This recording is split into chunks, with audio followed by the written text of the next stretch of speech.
حامدا للہ تعالی اولا و ثانیہ والانان الثناء الیہ ثانیہ والصلاة والسلام علی افضل الرسل محمد وآلہ مسلیہ محمد وآلہ مسلیہ فی غلبت الصلوات مجلیہ و مسلیہ اما بعد فاعوذ باللہ من الشیطان الرجیم بسم اللہ الرحمن الرحیم محمد رسول اللہ والذین معه اشداء علی الکفار رحماء بینہم قال النبی صلی اللہ علیہ وسلم لا یؤمن احدکم حتی اکون احب الیہ من والدہ وولدہ والناس اجمعین او کما قال صدق اللہ وصدق رسولہ النبی الکریم درود پڑھ۔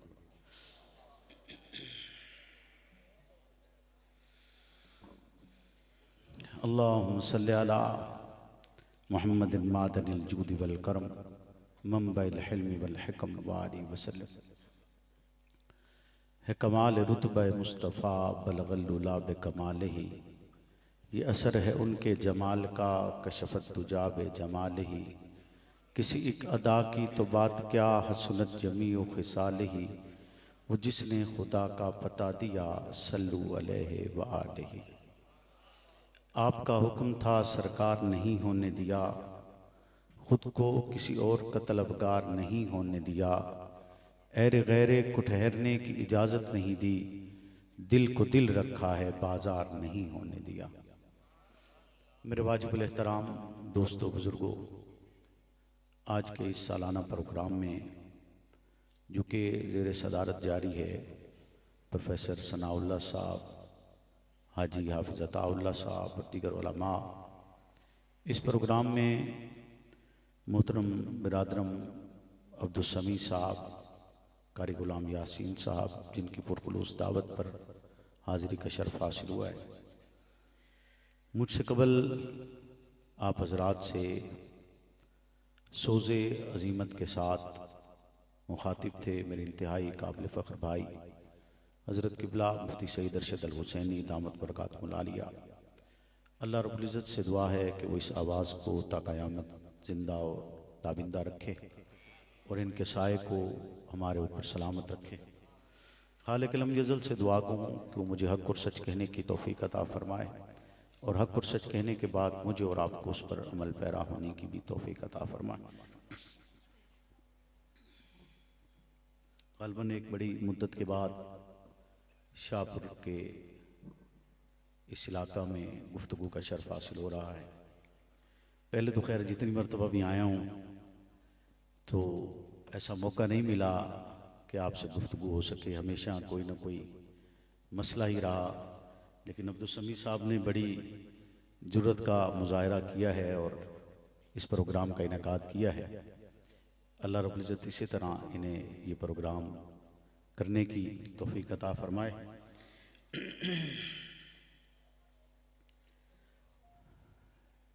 چونکہ یہ پروگرام ویسے تو مدرسے کا سالانہ پروگرام ہے، لیکن چونکہ آپ نے کچھ نہ کچھ سوشل میڈیا کے ذریعے سنا ہوگا تو ہم کوشش کریں گے کہ ایک گفتگو کو ایک طرز کے ساتھ لے کے آگے بڑھیں، جس سے اس محفل کے دوران نہ صرف میرا اور آپ کا مزاج ایک ہو جائے بلکہ اس پروگرام کے بعد بھی ہم اس گفتگو کو کچھ نہ کچھ یاد رکھیں۔ رسالت مآب حضرت محمد رسول اللہ صلی اللہ علیہ وسلم کی ذات بابرکات ایک اتنی اعلیٰ اور عظیم ذات ہے کہ آپ جیسا خلاق عالم نے کوئی اور نہیں بنایا۔ یہ وہ کلی عقیدہ ہے جو میرا اور آپ کا نظریہ ہے اور اس میں کوئی شک اور شبہ نہیں ہے۔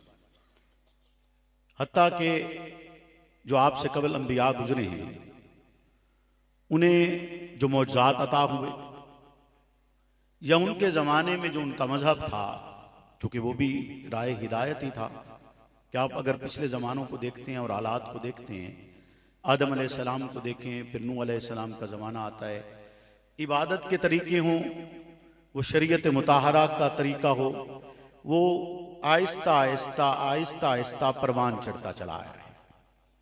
کہ جیسے حضرت موسیٰ علیہ السلام کے زمانے میں یہودیوں کے لیے یہ شرط تھی کہ انہوں نے بدلہ ضرور لینا، انتقام ضرور لینا ہے، اور ان کے لیے شرط تھی کہ اگر جسم پر نجاست لگ جائے تو انہیں اسے کھرچنا پڑتا تھا، لباس پہ لگ جاتی تو اسے کاٹنا پڑتا تھا۔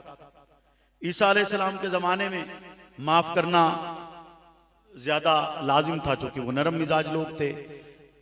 موسیٰ علیہ السلام کے زمانے کے لوگ لاؤبالی تھے کہ وہ ان چیزوں کی طرف توجہ نہیں کرتے تھے۔ لیکن آپ شریعت محمدیہ صلی اللہ علیہ وسلم میں اگر دیکھیں گے تو آپ کو ایک توازن نظر آئے گا۔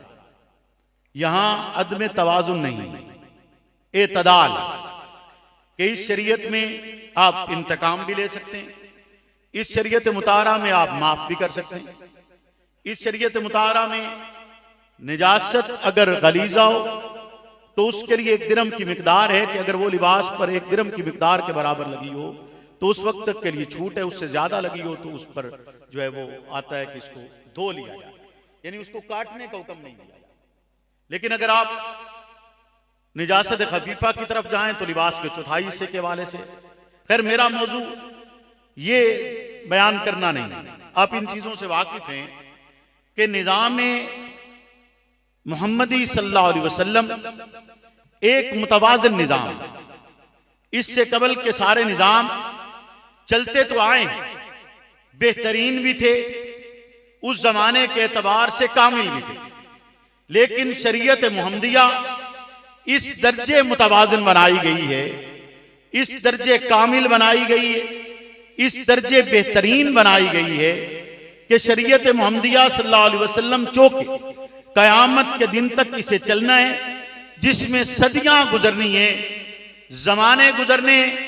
اس سے قبل اگر آپ دیکھیں ایک علاقے کے لیے کوئی نبی آئے یا ایک بستی کے لیے آئے یا ایک زمانے کی محدود مدت کے لیے آئے ہے اور اس مدت کے گزرنے کے بعد پھر نظام تبدیل ہو جاتا ہے اور اس نظام میں خامیاں پیدا ہوتی ہیں اور وہ نظام درست کرنے کے لیے پھر اگلے نبی کی ضرورت پیش آتی ہے، لیکن محمد رسول اللہ صلی اللہ علیہ وسلم کی ذات بابرکات پر جو نظام اترا وہ نظام اتنا کامل اور مکمل ہے کہ اس نظام کو درست کرنے کے لیے آپ کو الگ نبی کی ضرورت نہیں، اس نظام کو درست کرنے کے لیے کہ اگر کہیں کوئی کجی اور کمی آتی ہے تو آج بھی سیرت رسول صلی اللہ علیہ وسلم آپ کے لیے اس نظام کو درست کرنے کے لیے کافی ہے۔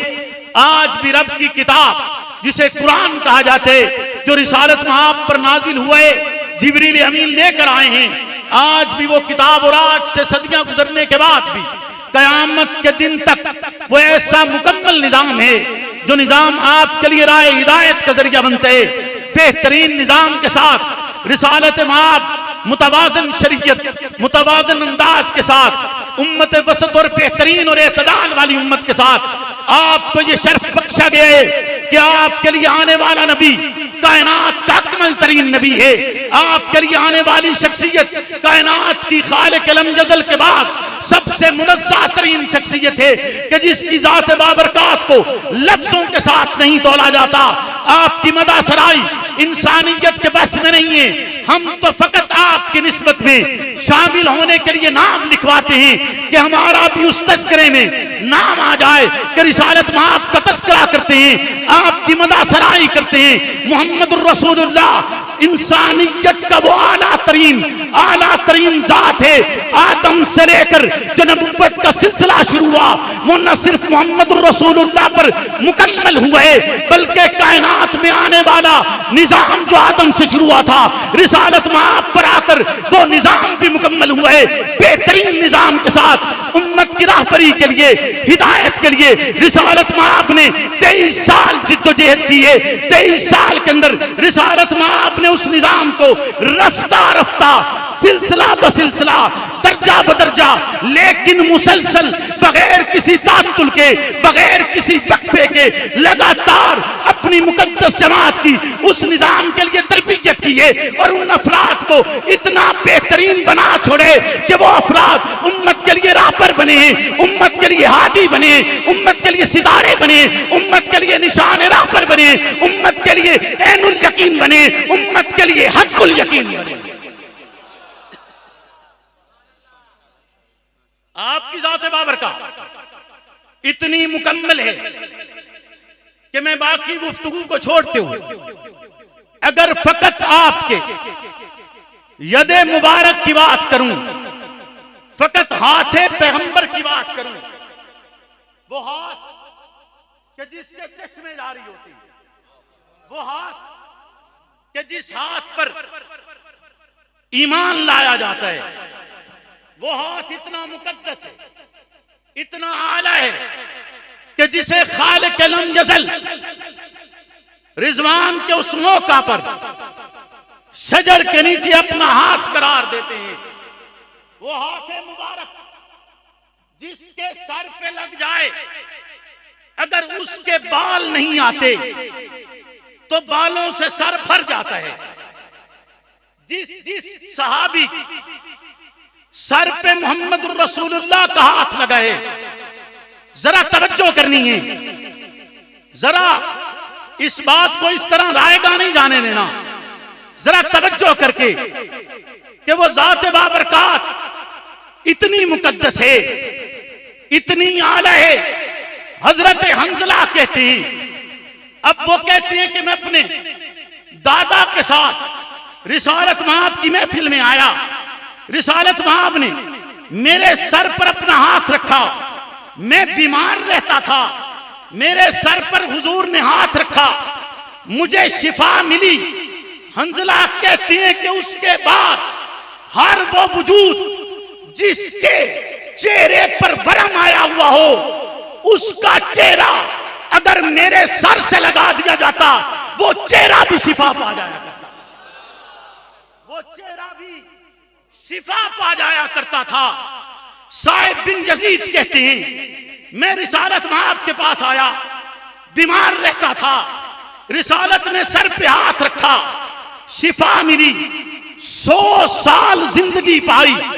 رسالت مآب کا جھوٹا پانی پیا تھا، کہتے ہیں 100 سال کی زندگی میں بڑھاپا بھی آیا ہے، 100 سال کی زندگی میں بدنی طور پر کمزور تو ہوا ہوں، لیکن جس منہ میں رسالت مآب کا لعاب گیا تھا نہ وہ دانت ٹوٹے ہیں، نہ وہ سر جس پہ آقا نے ہاتھ رکھا تھا اس پر موجود بال سفید ہوئے، بال تک سفید نہیں ہوئے۔ رسالت نے ہاتھ رکھا، بال سفید نہیں ہوئے، لعاب پی لیا، دانت نہیں گرے۔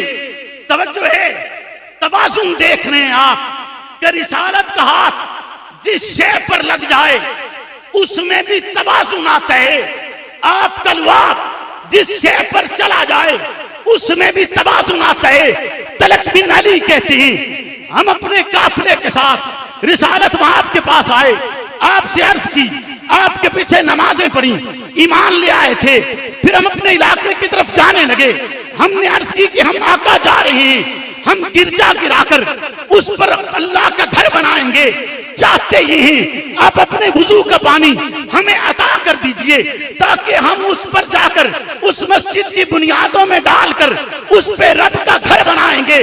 پیغمبر عربی تازہ وضو فرماتے ہیں، کلی کا پانی انہیں ایک برتن میں ڈال کر دیا جاتا ہے، وہ جواباً عرض کرتے ہیں کہ اللہ کے حبیب یہ پانی تھوڑے ہے، مختصر ہے، راستے میں بڑی دھوپ ہے، بڑی لمبی مسافت ہے، ہو سکتا ہے راہ چلتے چلتے یہ خشک ہو جائے اور اس کی خشکی کے ساتھ ہم اس نعمت سے عاری نہ ہو جائیں، ہم اس نعمت سے جدا نہ ہو جائیں۔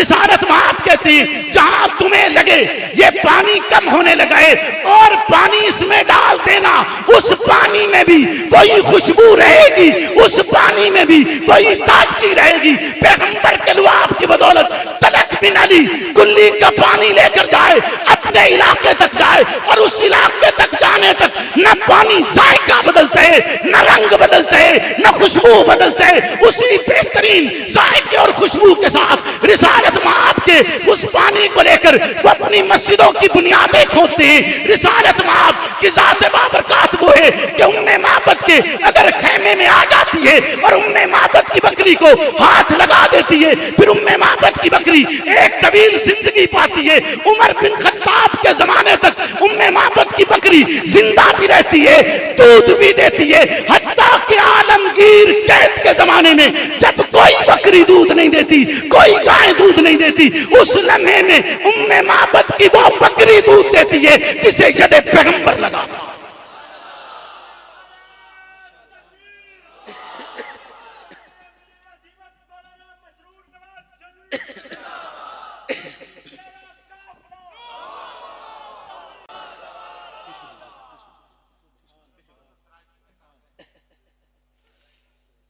خدا کوئی موقع آیا تو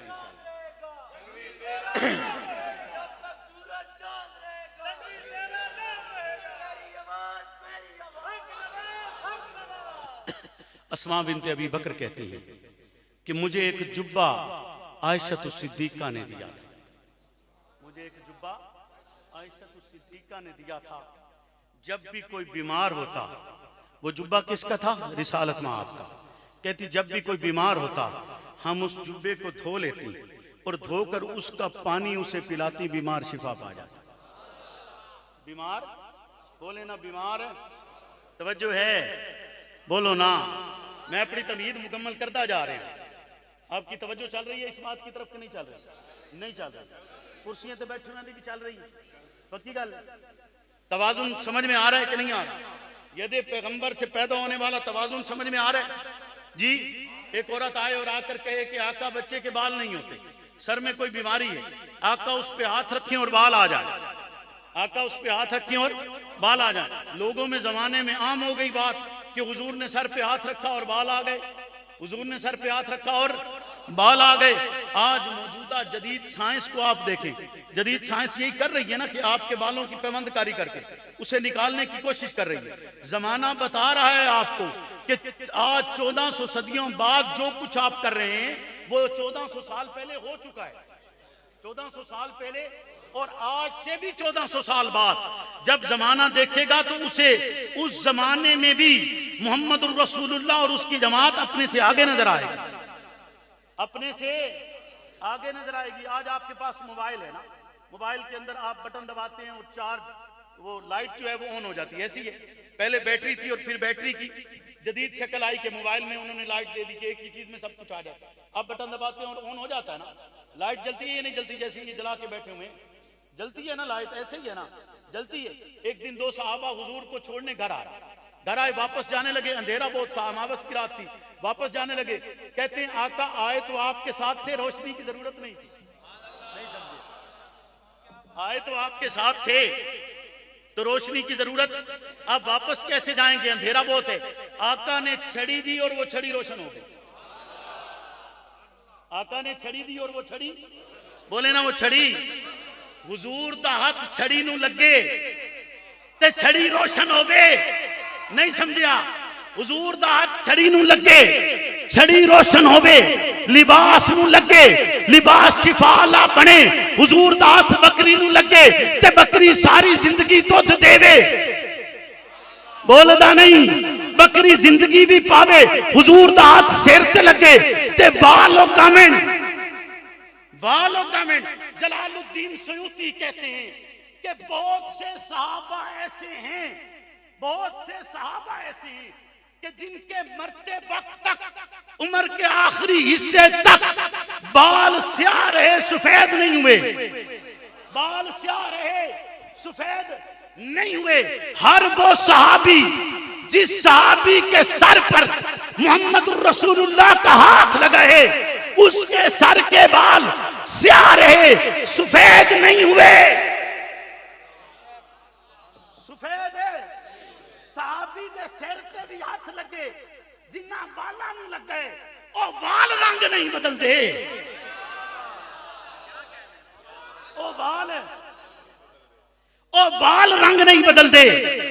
کیویں ہو سکتا ہے جے دے سینے تے پیغمبر دا ہاتھ لگا ہوئے؟ کیویں ہو سکتا ہے جنہاں نے آقا دا لعاب پیتا ہوئے؟ کیویں ہو سکتا ہے؟ صدیاں گزر گئی ہیں، آج بھی مدینہ المنورہ میں وہ کنواں اسی طرح میٹھا ہے جس کنویں میں رسالت مآب کا لعاب گرا تھا، آج تک اسی طرح میٹھا ہے، اسی طرح خوشبودار ہے، اسی طرح بابرکت ہے۔ رسالت مآب کا ہاتھ جس کے سینے پہ لگا نہ وہ سینہ بدلے ہے، جس کے ساتھ لگا نہ وہ شخص بدلے ہے، نہ اس کے سینے میں موجود خزینہ بدلا ہے، نہ اس کے سینے میں موجود خزینہ بدلا ہے۔ توجہ کرنی ہے، میں نے آپ سے کہا تھا رسالت مآب وہ ذات بابرکات ہے جن کو سب کچھ متوازن عطا ہوا ہے، کوئی شے ایسی نہیں ہے جس کا توازن بگڑا ہوا ہو۔ رسالت مآب کی ذات بابرکات میں ایمان ہے، متوازن ہے، اگر کوئی بیمار ہوتا ہے اسے شفا ملتی ہے، توازن موجود ہے، پیاسا ہے، پانی کم تھا سب کو پورا آتا ہے، توازن موجود ہے، خوراک کم ہوتی ہے، 80 افراد کھا جاتے ہیں، توازن میں کمی نہیں آتی، ایک پیالہ ہے رسالت اس سے پی چھوڑتے ہیں تو 10 افراد بھی پی لیں، پیالے میں دودھ کم نہیں ہوتا، یعنی اس کا توازن بھی بگڑتا نہیں ہے، اس کا توازن بھی، بولے نا، اس کا توازن بھی، توجہ ہے، بولو بولو، توجہ ہے، توجہ ہے آپ کی، ذرا اونچا بولیں، آپ کی توجہ ہے، پکی بات ہے، ہاتھ کھڑا کر کے بتائیں آپ کی توجہ ہے، تو توجہ ہے آپ کی،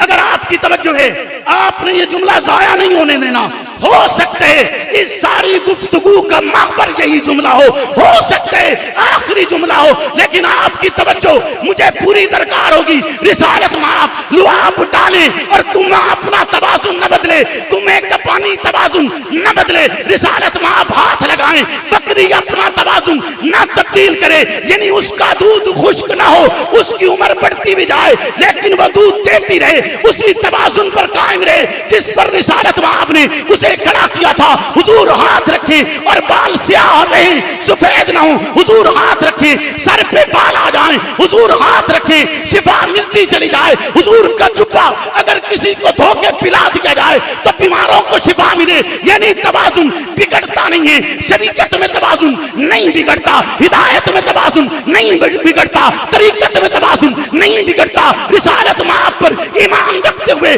یقیناً جو شخص سچے دل سے ایمان رکھتے ہیں اس کا توازن بھی نہیں بگڑتا۔ ذرا توجہ کر اور نگاہ میں دیکھ، اس نگاہ کو ذرا منظر کے سامنے لا، ذرا توجہ تو کرنا کہ ایک شب تار ہے، ذرا اس رات کو دیکھ، اندھیری سیاہ رات ہے، تار گول کی طرح ہے، گپ اندھیرا ہے، اس گپ اندھیرے کے اندر پنجوں پہ چلتا ہوا فرد دیکھ جو پنجوں پہ کھڑا ہو کر کھڑا نہیں ہے، چل رہا ہے، لمحہ بھر کے لیے کھڑا نہیں ہوا، چلتا جا رہا ہے، پنجوں پہ چل رہا ہے، اور اس پنجوں پر چلنے والے فرد کے اوپر رسالت مآب موجود ہے، توازن نہیں بگڑتا۔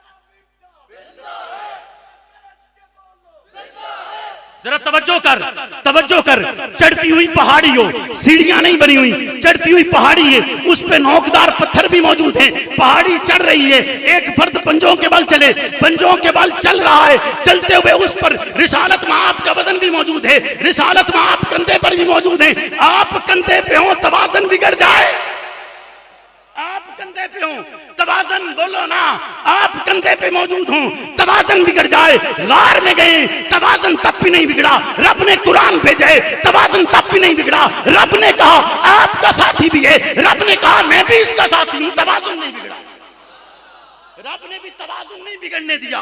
رب یہ بھی کہہ سکتا تھا نا کہ ان اللہ معی، لیکن رب نے توازن کو خراب نہیں کیا، رب نے کیا کہا؟ رب نے کہا ان اللہ معنا، توازن قائم ہے کہ نہیں ہے، توازن برقرار رکھا کہ نہیں رکھا؟ حضور کو کہہ سکتے تھے نا کہ اللہ آپ کے ساتھ ہے، لیکن رب نے کیا کہا؟ ان اللہ معنا، رب نے کہا لا تحزن، غم نہ کر، اگر رب کہتا لا تخف، خوف نہ کر، تو یہاں پر توازن کا خطرہ تھا، رب نے کہا لا تحزن، غم نہ کر، کہ ابو بکر کا عشق اتنا متوازن ہے، ابو بکر کی محبت اتنی بہترین ترین ہے ابو بکر کا آقا سے پیار کرنا اتنا اعلی ہے کہ وہ اس کا حقدار ہے. رب کے یقولون صاحبی، رب کے لا تحزن، رب کے ان اللہ مانا، رب اس بات کے اوپر ابو بکر کو سلام بھی بھیجتے ہیں. رب اس کے لیے رسالت مآب کی دعاؤں کو قبول بھی کرتے ہیں کہ حضور سوال کریں، حضور کہیں کہ ابو بکر آپ کی چادر کہاں ہے؟ آقا کو جواب میں ابو بکر عرض کریں، آقا رات کو سوراخ بند کرتے ہوئے ٹکڑے ٹکڑے کر کے سوراخ بند کر چھوڑے ہیں. جواباً حضور کہیں اللہ جنت میں میرے گھر کے مقابل میں، جنت میں یعنی دنیا تو دنیا ہے، محمد رسول اللہ نے ابو بکر کے ساتھ جنت میں بھی توازن کو ختم نہیں کیا. کہا وہاں بھی برابر، وہاں بھی برابر گھر عطا کرنا. رب کہتے جبریل بھیج کر کہ یا محمد آپ کی دعا کو رب کی بارگاہ میں قبول کر لیا گیا ہے. یا محمد ان اللہ قد استجاب لک، تحقیق رب نے آپ کی دعا کو قبول کر لیا ہے. توازن نہیں بگڑا، بولو نا توازن ہے، توازن ہے. اونچا اونچا اونچا اونچا اور اونچا بولو، اونچا اور اونچا. توازن بگڑا نہیں بگڑا. محمد الرسول اللہ کا عکس ابو بکر پہ اترا. رسالت مآب دنیا سے رخصت ہوئے، رسالت مآب دنیا سے رخصت ہوئے. ابو بکر نہ چاہتے ہوئے 2 سال زندہ رہا، نہ چاہتے ہوئے 2 سال زندہ رہا ہے. ابو بکر نہیں چاہتا تھا کہ وہ حضور کے بعد اس دنیا میں رہے. جب طبیب نے نبض دیکھی تو نبض دیکھ کر کہا کہ جگر ختم ہو گیا ہے، جگر ختم ہو گیا. کہا کیوں ختم ہوا ہے؟ کہا اس لیے ختم ہوا ہے کہ جگری نہیں رہا. نہیں سمجھیا؟ جگری نہیں رہا تو جگر ختم ہو گیا، دھواں بن کے اڑ گیا. جگر ختم ہو گیا ہے، یہ اب زندہ نہیں رہ سکتے. یہ اب وہیں جائیں گے جہاں انہیں جانا ہے. اب وہیں جائیں گے جہاں انہیں، بولے نا اب وہیں جائیں گے جہاں انہیں. توازن برقرار ہے یا نہیں ہے؟ آج تک برقرار ہے نا؟ قیامت کے دن تک برقرار رہے گا؟ بولیے نا. گنبد خضرا سے جب آقا اٹھیں گے تو آقا کے ہمراہ کون اٹھے گا؟ بولے نا توازن برقرار رہے گا کہ نہیں رہے گا؟ توازن برقرار رہے گا. آپ جاتے ہیں، آپ گنبد خضرا پہ جا کے کیا کہتے ہیں؟ سلام پیش کرتے ہیں آقا کی بارگاہ میں، پھر ابو بکر کی بارگاہ. توازن برقرار ہے یا نہیں ہے؟ بولیے برقرار ہے یا نہیں ہے؟ توازن برقرار ہے یا نہیں ہے؟ رسالت مآب کے بعد توازن بگڑنے لگا. سمجھ اب آتا ہے ابو بکر 2 سال حضور کے بعد زندہ کیوں رہا ہے، زندہ کیوں رہا ہے. توازن بگڑنے لگا. جھوٹے دعوے دار نبوت کے آ گئے. کوئی زکوٰۃ دینے سے انکاری ہے، کوئی تبدیلی چاہتا ہے. ابو بکر نے ترازو تول دیا کہ توازن اسی طرح رہے گا جیسے حضور کے دور میں تھا. سب کہہ رہے ہیں نرمی کر لیجئے، ابو بکر کہتے ہیں نہیں، نرمی نہیں ہو سکتی. جو ایک رسی بھی دیتا ہے توازن اسی طرح برقرار رکھا جائے گا. وہ عکس پیغمبر تھا، اسی لیے توازن کو برقرار رکھا ہے. اور یہی وجہ بنی کہ اسلامی سلطنت 64 لاکھ مربع میل تک پھیلی ہے.